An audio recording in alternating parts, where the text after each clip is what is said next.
Ako ang tindera dito sa tindahan ni Aling Sonia. Ang daming pagkain. Naku, kailangan ko nang uwi ng probinsya. Iiwanan ko na itong tindahan ko. Oh no!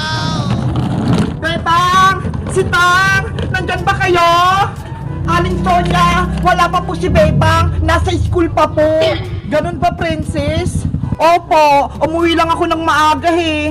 Teka, aalis po ba kayo, Aling Sonia? Saan po kayo pupunta?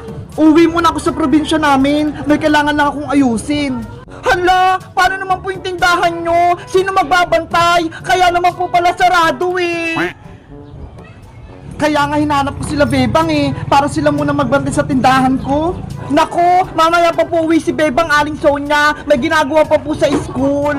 Paano na yan? Kailangan ko nang umuwi. Kanino kaya ito iiwan itong susi ng tindahan?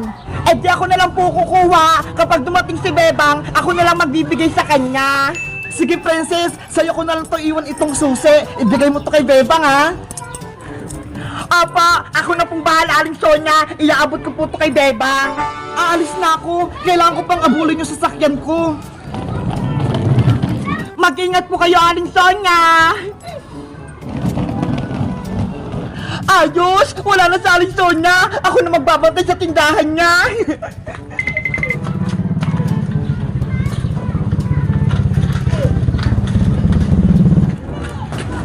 Yay! Ako na magbabantay sa tindahan na Aling Sonia. Ako na yung tindera.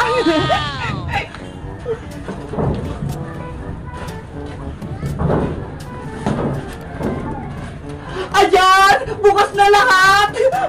Ang daming pagkain! Ops! Bawal akong kumain! Yay! Tapos na yung project ko! Naipasa ko na kay teacher! Bili-bili na kayo! Sa tindahan ko! Si Princess pa yun? Siya yung bantay sa tindahan ni Aling Sonia? Naku, si Bebang, paparating na. Hindi ko sasabihin sa kanya na siya pinagbabantay niya Aling Sonia ng tindahan. Dapat ako lang yung tindera. Frances! Bebang, may bad news at good news ako sa'yo. Ano yun, Princess? Ang bad news, sa Aling Sonia, umuwi na ng probinsya nila. May asakasuhin daw siya, kaya iniwan niya tong tindahan. Ano? Sa Aling Sonia, umalis? Pero ang good news, ako yung pinagbabantay niya Aling Sonia ng tindahan niya. Talaga, Princess? Ikaw magbabantay? Oo, tignan mo nga sa akin pinawak tong susi ng tindahan.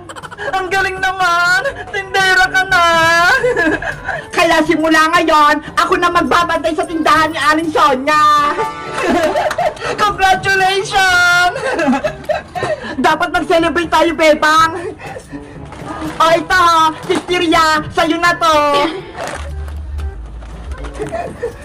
At ito naman sa akin. Princess, bakit naman yung paninda ni Aling Sonia yung kakainin natin? Baka magalit siya. Ano ka ba, Bebang? Wala na sa Aling Sonia, kaya hindi na yung magagalit. Kahit na, sa kanya pa rin tong tindahan. Ako na yung bantay dito eh. Kahit ano, pwede kong kainin. Naku, mukhang malulugi yung tindahan ni Aling Sonia. Si Princess yung bantay. Ayaw mo ba yung pagkain na binigay ko sa'yo, Bebang? Akin na nga, ako na lang kakain. Hello guys, ako si Bebang. Totoo ba na si Princess yung pinagbantay sa tindahan ni Aling Sonia? Sa tingin nyo, ano mangyari sa tindahan ni Aling Sonia kapag si Princess yung bantay? Mag-comment lang kayo. Bye-bye!